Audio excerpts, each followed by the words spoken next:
오늘 이 저녁에 주시는 하나님의 말씀은 사무엘하 1장 1절로부터 16절까지의 말씀입니다. 우리 구약성경 463면에 있습니다. 사무엘하 1장 1절부터 16절까지의 말씀입니다. 구약성경 463면에 있습니다. 우리 한 절씩 교독하도록 하겠습니다. 사울이 죽은 후에 다윗이 아말렉 사람을 쳐 죽이고 돌아와 다윗이 시글락에서 이틀을 머물더니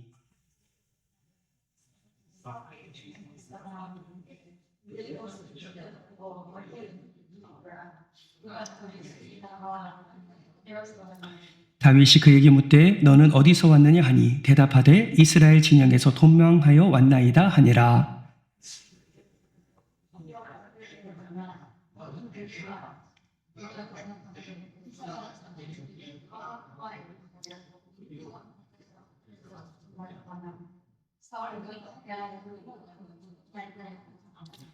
다윗이 자기에게 알리는 청년에게 묻되 사울과 그의 아들 요나단이 죽은 줄을 내가 어떻게 아느냐?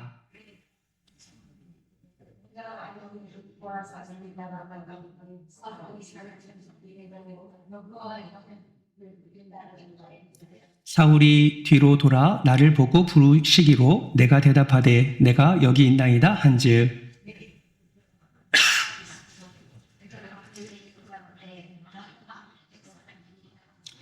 또 내게 이르시되 내 목숨이 아직 내게 완전히 있으므로 내가 고통 중에 있나니 청하건대 너는 내 곁에 서서 나를 죽이라 하시기로.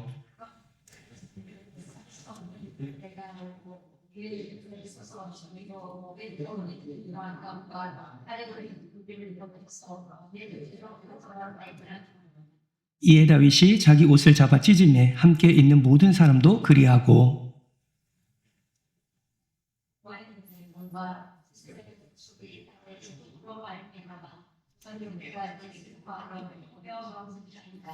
다윗이 그 소식을 전한 청년에게 묻되 너는 어디 사람이냐? 대답하되 나는 아말렉 사람 곧 외국인의 아들이니이다 하니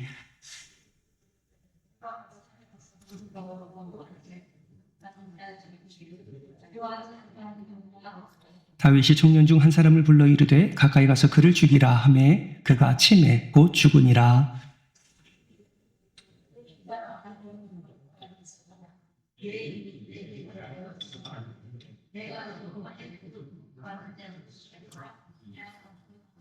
아멘, 아멘. 오늘 하루도 너무너무 수고 많으셨지요? 우리 앞뒤 좌우 바라보시면서 이렇게 한번 격려하도록 하겠습니다. 샬롬 샬롬. 오늘 하루도 너무 수고 많으셨습니다. 인사하겠습니다. 예, 너무 많이 수고 많으셨습니다. 한 번 더 인사할 때 예수 안에서 위로의 은혜를 누리시길 축복합니다. 인사하겠습니다. 예수 안에서 위로의 은혜를 누리시기를 축복합니다.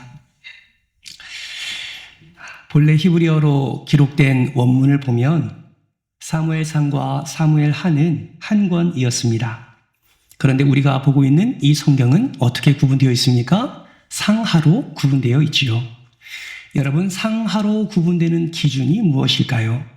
그것은 우리가 지금 읽은 1절 말씀에서 그 기준을 확인할 수 있는데 여러분 1절 말씀에 보시면 무엇으로 시작하고 있습니까? 사울이 죽은 후에라는 말로 시작하는 것을 보게 됩니다.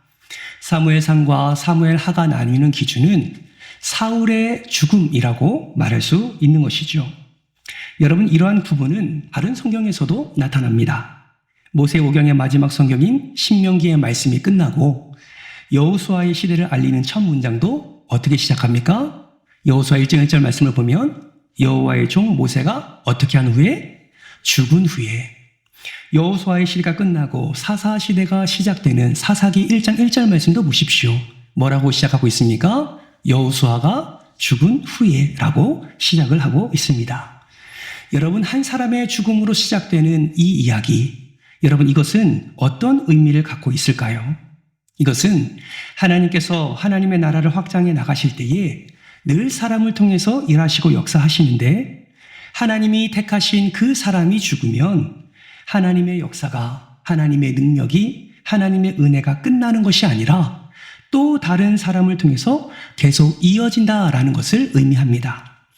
이것은 피조물의 한계를 분명하게 보여줌과 동시에 또 그러한 피조물을 통해서 끝까지 자기 백성을 사랑하시는 하나님의 놀라운 사랑을 나타내고 있는 것이지요. 오늘날로 보십시오. 세상에서 탁월하고 능력이 많은 사람 중에 선한 영향력을 끼치는 그 사람이 죽으면 많은 사람들이 그 사람을 어떻게 생각합니까? 참 안타깝게 생각합니다. 그의 죽음이 너무나 안타까운 것이죠. 선한 영향력을 끼친 그 자가 이제 세상을 떠났으니 이제는 어떻게 하나라는 불안감도 가질 때가 있습니다. 그러나 지난 세월들을 보면 수많은 역사를 일으킨 유명한 사람들의 그 발자취를 뒤따라 보면 매번 그 뒤에 또 다른 인물들이 세워지게 되고 또 그 사람들로 인해서 많은 것들이 또 경험되어지는 것을 우리는 확인할 수 있습니다. 하나님께서는 일반 은총을 허락하시는 하나님이시지요.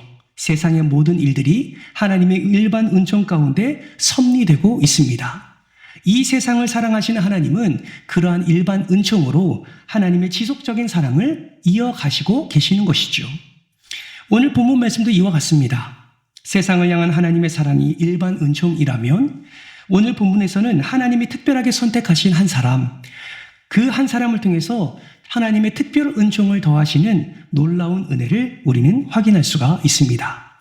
여러분, 하나님의 특별 은총을 누린 자가 누구입니까? 그가 바로 다윗이지요. 오늘 보면 사무엘하 1장은 하나님께서 선택하신 다윗의 시대가 사울의 죽음으로 본격적으로 시작되었음을 분명하게 선포하고 있는 것입니다. 본격적인 다윗의 시대가 시작됨을 알리는 사무엘하의 저자는 가장 먼저 어떤 사건을 지금 말하고 있습니까? 사울의 사망 과정과 그 죽음에 대한 다윗의 반응이 어떠한지를 먼저 말씀하고 있습니다. 여러분, 이스라엘의 초대왕 사울이 어떻게 죽음을 맞이했습니까? 오늘 본문 말씀에 보면 사울은 블레셋과의 전쟁 중에 사망한 사실을 우리는 알 수가 있습니다. 그 사망한 장소가 길보아 산인 것을 우리도 알 수 있죠. 사울만 죽은 것이 아닙니다. 사울과 함께한 아들들도 모두 다 죽임을 당하는 것을 우리는 확인할 수가 있습니다.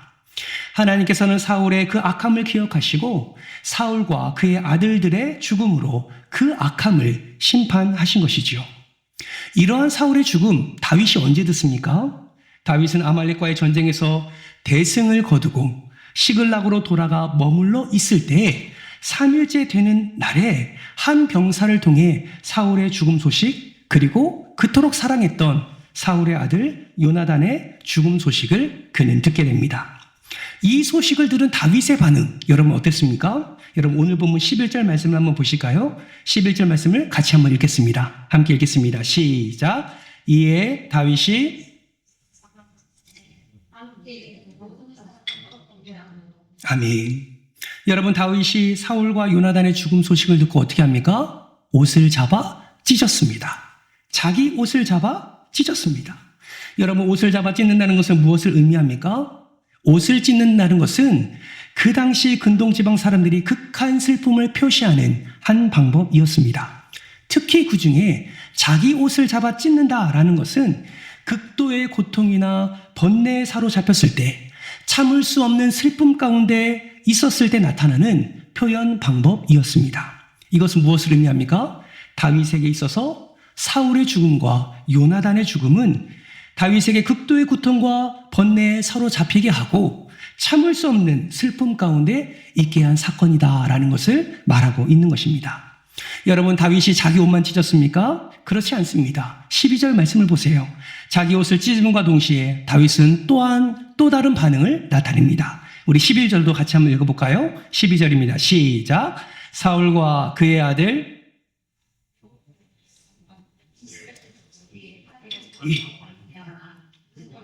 슬퍼하여 울리며 금식하니라. 다윗이 자기 옷을 찢습니다. 더 나아가 무엇을 합니까? 저녁 때까지 슬퍼하며 금식했습니다. 이 말은 무엇을 의미합니까? 사울과 요나단의 죽음의 소식을 듣고 아무것도 하지 못했다라는 것이죠. 아무것도 먹지 못했다는 것입니다. 오직 그 죽음에만 집중하고 그 죽음을 극도로 슬퍼한 다윗의 모습을 나타내고 있는 것입니다. 여러분, 다윗이 왜 이렇게까지 슬퍼했을까요? 사실 우리가 잘 알고 있는 것처럼 다윗을 괴롭히는 자가 사울 아니었습니까? 병사 3,000명을 데리고 다니면서 다윗을 얼마나 죽이려 했습니까? 다윗이 2번이나 하나님의 마음으로 사울을 긍휼히 여겼지만 사울은 어김없이 끝까지 다윗을 죽이려고 끝까지 그를 쫓아다녔습니다. 그 마음 가운데 다윗을 죽이고자 하는 마음을 절대로 꺾지 않은 이가 사울이었습니다. 여러분, 이 때문에 다윗이 몇 년 동안 도망 다닌지 아십니까? 무려 10년 동안 사울의 그 핍박을 도망 다니며 그렇게 힘겹게 살았습니다. 여러분, 여러분의 상황이 만약 다윗이라면 어떻게 하시겠습니까? 예를 들어 우리가 보증을 잘못 썼거나 뭔가 재정적으로 누군가에게 피해를 주어서 그 사람들로 말미암아 쫓겨다닌다고 생각해 보십시오.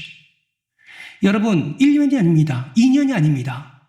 무려 10년 동안이나 그 극한 상황을 피하기 위해서, 자신의 죽음을 면하기 위해서 계속해서 도망다닌다고 생각해 보세요. 여러분, 그러한 자가, 나를 괴롭힌 자가, 나를 항상 두려움 가운데 살게 한 자가 어느 날 죽었다는 소식을 들었습니다.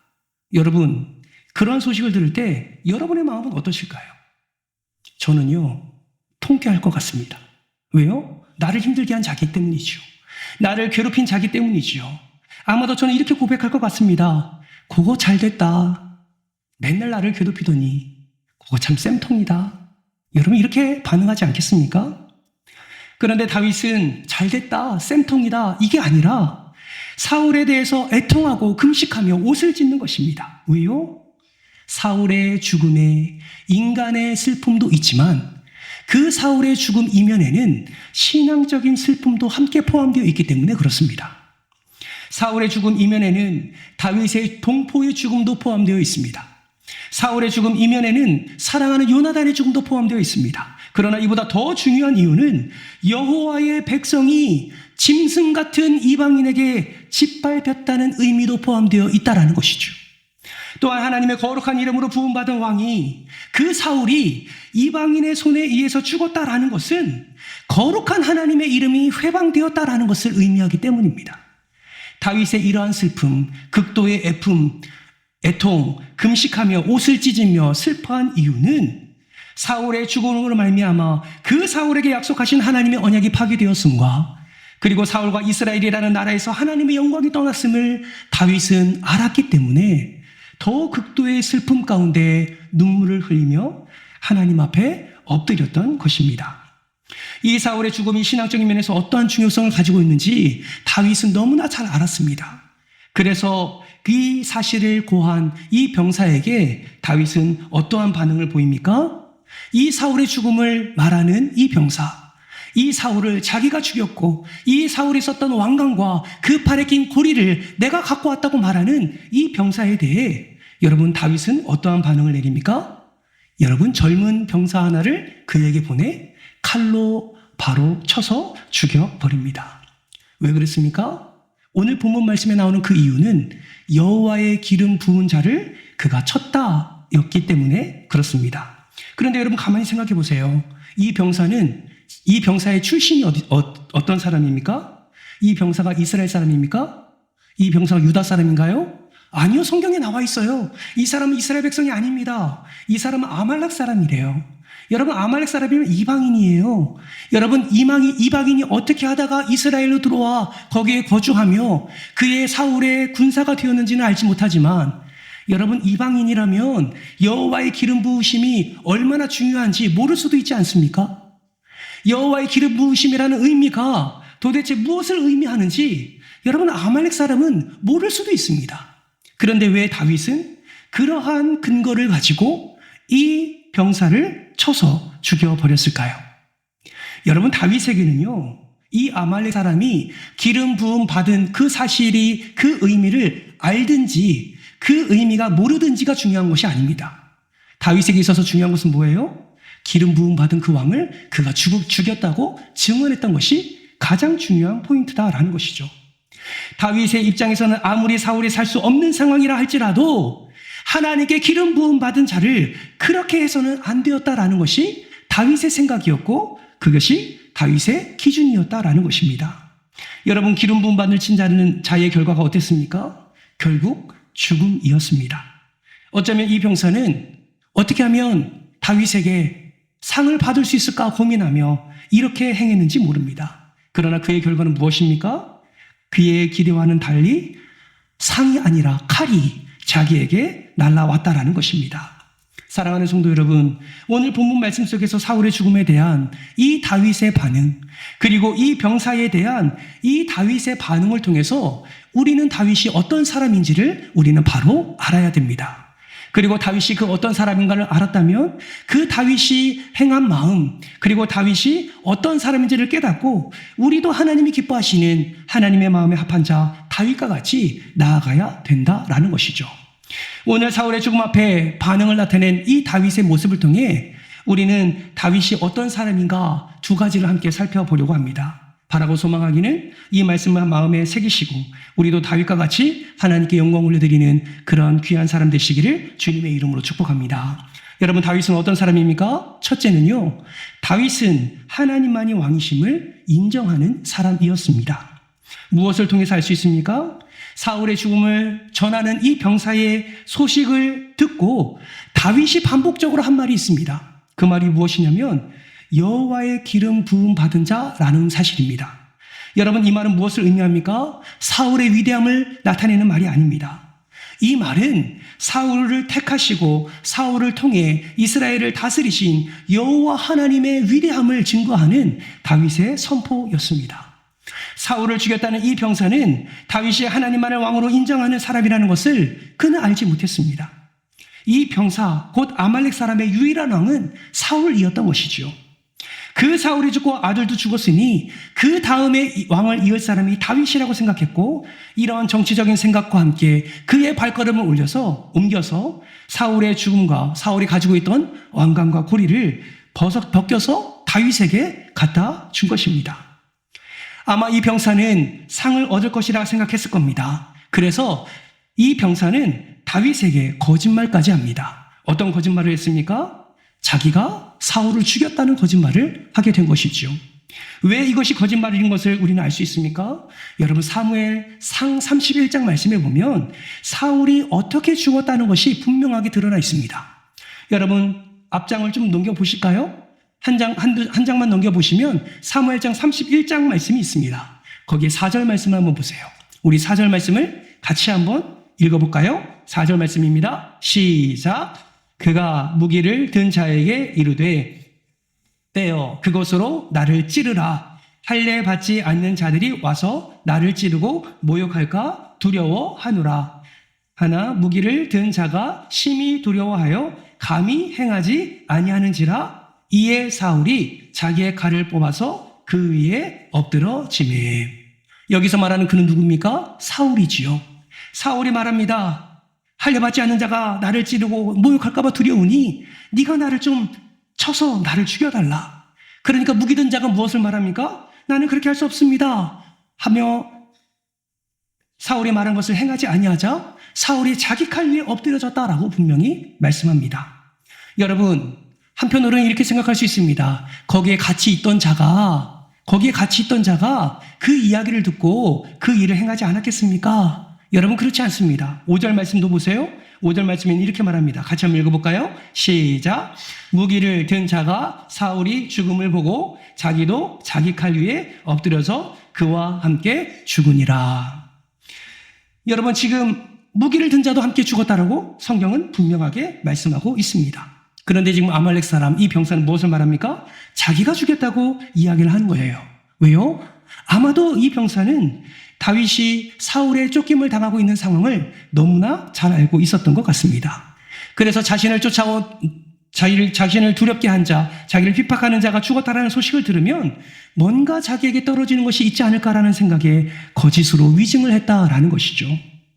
다윗은 아마도 이 사실을 알고 있지 않았을까 생각해 봅니다. 하나님을 왕으로 인정하는 자였기에 이것을 꿰뚫어 본 다윗은 그 죄를 그냥 넘기지 아니하고 하나님을 왕으로 인정하지 않은 그를 칼로 찔러서 심판했던 것입니다. 사랑하는 성도 여러분, 우리도 이 병사와 같은 마음을 품을 때가 있지 않습니까?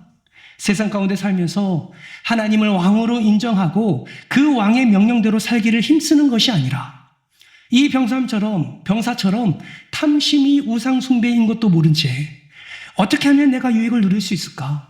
어떻게 하면 내가 보상을 받을 수 있을까? 어떻게 하면 내가 한 자리 차지할 수 있을까? 어떻게 하면 내가 평안히, 어떻게 하면 내가 유익을 누리며 살 수 있을까라는 고민을 하면서 거짓된 생각, 거짓된 말, 거짓된 행동으로 하나님을 왕으로 인정하지 않는 삶을 살고 있지는 않으신지요? 만약에 여러분 이와 같은 삶을 살고 계신다면 여러분 기억하세요. 우리의 마지막도 이 병사처럼 비참한 마지막이 될 수 있습니다.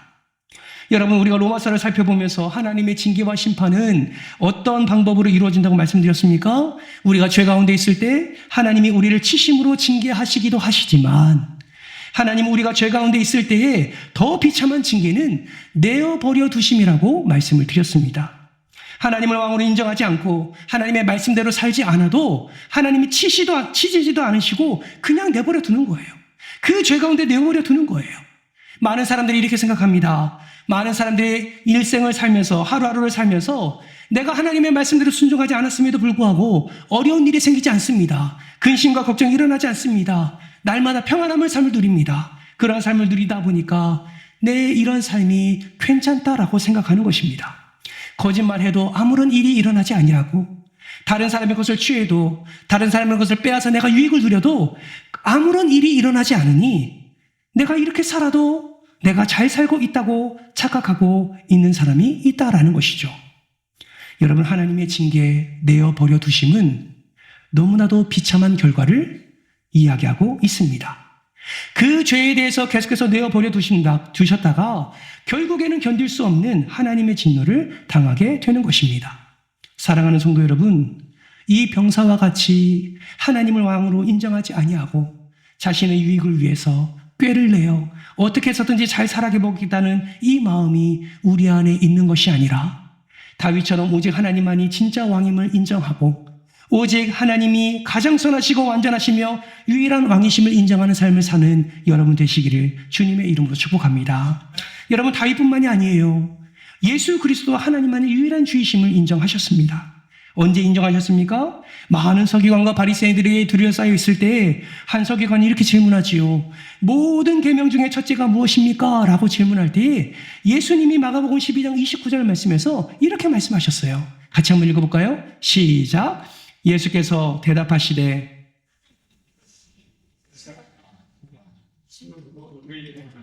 유일한 주시니라. 아멘.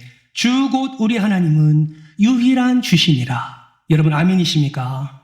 저는 소망합니다. 저와 여러분이 내 삶의 유일한 왕이 오직 예수 그리스도가 되고 오직 하나님이 되시기를 주님의 이름으로 축복합니다. 그럴 때 여러분, 하나님을 진짜 왕으로, 하나님을 진짜 주인으로, 예수 그리스도를 진짜 구원자로 우리가 믿고 인정해 드릴 때에 우리의 삶이 더욱더 복된 삶이 될 줄 믿으시기를 바랍니다. 두 번째로 다윗은 늘 하나님의 마음을 가진 사람이었습니다. 처음에 말씀드렸듯이 사무엘 상하는 한 권의 책이었습니다. 이 한 권의 책의 주제를 뽑으라 하면 누가 진짜 왕인가가 주제입니다. 사무엘 상하는 누가 진짜 왕인가가 주제를 가지고 이 기록을 남겼다라는 것이죠. 여러분, 이 질문에 대한 대답은 무엇입니까? 사울이 왕도 아니고 다윗도 왕도 아니라 유일한 하나님만이 왕이시라는 것을 지금 사무엘 상하가 나타내고 있는 것입니다. 이렇듯 우리가 이스라엘의 역사를 아는 것처럼 사울 왕이 되기 전에 왕이 없었습니다. 정확히 말하면 하나님이 이스라엘 왕이셨는데 사람의 왕은 없었던 것이죠. 사무엘상 말씀을 기억하십니까? 가장 첫 번째 사건이 어떤 사건입니까? 한나의 기도가 나옵니다. 여러분, 한나의 기도가 왜 가장 먼저 기록되었을까요? 누가 진짜 왕이냐는 주제를 다루고 있는데 왜 한나의 기도가 가장 먼저 등장하게 되었을까요? 한나의 그 한계, 감당할 수 없는 그 아픔, 그 문제를 하나님께 내어드렸을 때 하나님만이 그것을 해결하시고 하나님만이 응답하시고 하나님께서만이 역사하실 수 있음을 그 한나의 기도의 사건을 통해서 말씀하고 있는 것입니다. 그런데 이스라엘 백성들이 그 후에 어떻게 삶을 살아갑니까? 그러한 하나님의 왕이심을 인정하지 아니하고 사람의 왕을 구하게 되는 것이고, 하나님은 그 이야기를 듣고 사울을 세우셨지만 처음 사울과는 달리 나중 사울은 하나님을 완전히 잊어버린 채 자신의 욕심대로 살아갔던 삶을 살아 결국 비참한 최후를 맞이하게 된 것을 보게 됩니다. 그런데 여러분, 다윗은 달랐습니다. 다윗은 늘 하나님을 왕으로 인정할 뿐만 아니라 하나님의 마음을 품고 살았습니다. 여러분, 마음에 품는다는 것은 무엇을 의미합니까? 그것을 가장 소중하게 여긴다는 것을 의미하는 것이죠. 다윗은 하나님을 소중히 여겼습니다. 그리고 하나님의 마음을 담기를 원했습니다. 그래서 자신을 괴롭히는 사울을 바라볼 때도 하나님의 마음으로 바라봤고, 그 굶주림과 그 블레셋과의 전쟁 가운데 허덕이는 삶을 살아가는 백성들을 바라볼 때도 하나님의 마음으로 그를 바라봤습니다. 그를 괴롭히는 대적들을 바라볼 때도 하나님의 마음으로 강력한 선포를 나타내었고, 이스라엘 백성들에게는 사랑과 긍휼의 은혜로 하나님의 사랑을 나타내었습니다. 이것은 사울의 죽음을 통한 다윗의 반응을 통해서도 확인할 수 있습니다. 울며 금식하며 옷을 찢으며 애통하는 이것이 바로 하나님의 마음을 닮은 다윗의 모습이었다라는 것입니다. 여러분, 이러한 애통함을 가진 자가 또 있지요. 가장 대표적인 이가 누구입니까? 바로 우리 예수님이십니다. 여러분, 예수님이 이 땅에 성육신하셔서 얼마나 많은 애통의 눈물을 흘리셨는지 모릅니다. 예수님이 천국 복음을 전하시고 말씀을 가르치시면서 이 땅에 소외된 자들, 고아와 과부와 나그네와 질병에 걸린 연약한 자들을 외면하지 않으셨습니다. 그들의 필요를 채우셨고 그들에게 때로는 눈물도 흘리셨습니다. 나사로에게 나아갔을 때는 눈물도 흘리셨고, 또 예루살렘 성을 바라보면서도 눈물을 흘리셨고, 또 십자가를 지시기 전에도 눈물로 기도하는 예수 그리스도의 모습을 우리는 보게 됩니다. 그러한 예수가 우리에게 이렇게 말씀하시죠. 마태복음 5장 4절 말씀 같이 한번 읽어볼까요? 함께 읽겠습니다. 시작. 애통하는 자는 복이 있나니 그들이 위로를 받을 것이며. 아멘. 여러분, 예수님이 애통하는 자가 위로를 받을 것이라고 말씀하는데, 여기서 말하는 애통은 어떤 의미가 있을까요? Not a fan이라는 책이 있습니다. 팬인가 제자인가 라는 번역으로 한국의 번역본이 나와 있지요. 여러분, 그 책을 지은 저자 카일 아이들먼은 그의 설교에서 애통이라는 의미를 이렇게 표현하였습니다. 우리 화면을 보면서 같이 한번 읽어볼까요? 함께 읽겠습니다. 시작. 애통은 자신 또는 자신이 속한 공동체의 만연한 죄를 위해서 철저하고 처절하게 함께 아파하는 것. 애통이 뭐라고요? 자기와 자기에 속한 공동체의 만연한 죄에 대해서 철저하고 처절하게 함께 아파하는 것이 애통이라고 이야기를 했습니다. 여러분, 애통은 자신의 그 어떠한만을 바라보면서 슬퍼하는 것이 아닙니다. 자신을 포함한 그 공동체를 바라보며 그 공동체의 만연한 죄에 대해서 같이 회개의 눈물을 흘리며 철저하게 처절하게 함께 아파하고 함께 위로하고 함께 눈물로 하나님께 나아가는 것이 애통이라고 말을 하는 것입니다. 여러분, 우리가 읽었지만 오늘 본문 11절 말씀에 이렇게 말씀하지 않습니까? 다윗이 자기 옷을 잡아 찢음에 함께 있는 모든 사람도 그리하고. 앞서 말씀드린 이 애통의 의미를 제가 설명해 드렸습니다. 신앙적인 슬픔이 다윗에게 넘쳐났기 때문에 이러한 애통의 마음으로 이렇게 슬퍼하며 금식했던 다윗의 모습을 보게 됩니다. 그런데 11절 말씀 좀 더 자세히 보세요. 그 하반절에 무엇을 말씀하고 있습니까? 모든 사람도 그리하고 라고 말합니다. 여러분, 다윗의 주변에 있는 사람을 여러분 기억하십니까? 다윗의 주변에 있는 모든 사람들을 여러분 아십니까? 그들이 어떤 자였습니까? 다윗이 도망 다닐 때에 함께 소외당하고 환난당한 자였고, 함께 고통당한 자였고, 함께 마음의 원통함이 있는 자들이 다윗을 따르지 않았습니까? 지금 시글락에 있는 다윗의 주변에도 그러한 자들이 함께 하고 있는 겁니다. 그런데 사울의 죽음에 대한 반응을 나타낼 때 그 모든 사람도 함께 그리했다, 함께 애통했다, 함께 옷을 잡아 찢었다, 함께 그 슬픔을 함께 나눴다라고 성경은 말씀하고 있습니다. 사랑하는 성도 여러분, 오늘 이 말씀에 저는 저와 우리 교회를 생각해 봅니다. 여러분, 우리는 지금 애통하고 있습니까? 우리는 정말 하나님께서 세우신 믿음의 공동체로, 하나님이 세우신 사랑의 공동체로, 하나님이 세우신 은혜의 공동체로 지금도 은혜를 누리며 한 걸음 한 걸음 주님이 인도해 주시는 길을 가고 있습니다. 여러분, 우리가 나아가는 길에 여러분은 애통함이 있다고 생각하십니까? 아니면 하나님이 기뻐하시는 그 애통함이 없다고 생각하십니까? 여러분, 애통은 자기 자신을 위한 것이 아닙니다. 자신이 속한 공동체가 더욱더 하나님께 기쁨이 되기 위하여, 더 공동체가 하나님께 자랑이 되기 위하여, 더 공동체가 하나님이 기뻐하시는 방향으로 나아갈 수 있도록 함께 슬퍼하고 함께 아파하고 함께 회개하고 그를 위해서 중보하는 것이 애통인 줄 믿으시기를 주님의 이름으로 축복합니다. 다윗과 그의 무리들은 하나님의 마음을 닮아 이러한 애통을 나타내었습니다. 정말 바라고 소망하기는 우리도 다윗과 같이 하나님의 마음을 담는 자들이 되기를 소망합니다. 우리 안에도 다윗이 그랬던 것처럼 그 사울의 죽음 이면에 포함되어 있는 그 이스라엘 백성들의 고통과 죽음, 그리고 사울의 죽음의 이면에 포함되어 있는 그 하나님의 영광이 떠난 그 안타까움, 그 모든 것을 바라보면서 애통하는 그 다윗의 애통이 저와 여러분에게도 넘쳐나기를 주님의 이름으로 축복합니다. 예수님은 말씀하셨습니다. 애통하는 자는 복이 있나니 그가 위로를 받을 것이다. 우리가 함께 울고 함께 슬퍼하며 함께 격려하며 함께 위로하며 죄된 것이 있으면 함께 회개하고 더욱더 하나님이 기뻐하시는 것이 있으면 함께 연합하여 나아가는 과정들을 통해서 하나님은 우리에게 위로를 허락해 주실 뿐만 아니라 우리에게 은혜 위에 은혜로 함께 해 주실 줄 믿습니다. 누가 애통하는 자가 되시겠습니까? 누가 하나님의 마음을 품는 자가 되시겠습니까? 누가 하나님을 왕으로 섬기며 누가 하나님의 주신 마음으로 아파하는 자에게 다가가 손을 내미시겠습니까? 누가 함께 눈물로 기도하며 자기 옷을 찢으며 금식하며 그렇게 공동체를 위해 함께 슬퍼하시겠습니까?